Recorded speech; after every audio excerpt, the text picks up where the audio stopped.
கலைஞருடைய presence of மைண்டுக்காக ரொம்ப பிடிக்கும். என்னுடைய கல்லூரி காலத்துல நான் பாக்குறேன், என்ன ஒருத்தர் இவ்வளவு ஷார்ப்பா இருக்காரு, இவ்வளவு டைமிங்ல ஒருத்தர் பதில் சொல்றாரு எல்லாத்தையும் குறிப்பிட்டு சொல்லணும்னா. அப்போ நம்ம ரொம்ப சின்ன பிள்ளை, பின்னாடி தான் படிக்கிறதுனா திருச்செந்தூருக்கு வேலை மாத்தி வச்சுட்டாங்க, களவு பறிச்சுன்னு சொல்லி இவர் நடப்பயணம் போறாரு நீதி கேட்டு திருச்செந்தூர் முருகனுக்காக.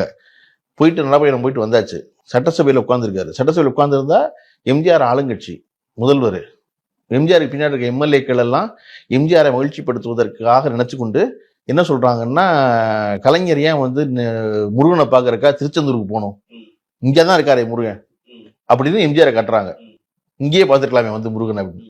கலைஞர் போய் எந்திரிச்சோன்னா அப்போ ஒரு வழக்கம் செயல் திருப்பார், டப்பு டப்புன்னு மைக்க தட்டுவார். 2 தடவை தட்டிட்டு திருச்செந்தூர்ல வேலை தான் கடத்தணும்னு நினைச்சேன், முருகனையும் கடத்திட்டீங்களா அப்படின்னு. எம்ஜிஆர் திருப்பியே உட்காருங்க அப்படின்னா, அவர் தான் கேவலப்படுத்த முடிவு பண்ணிட்டாரு, நீங்க ஏன் என்னை போய் கூட மாட்டுறீங்க அப்படின்னு. அதை போல சொல்வது இருக்கு இல்லையா, சட்டசபைக்குள்ளே ஆகட்டும் வெளியே ஆகட்டும் எல்லா இடத்துலையும் அவ்வளவு ஷார்ப்பா பதில் சொல்றது எனக்கு ஆச்சரியம்.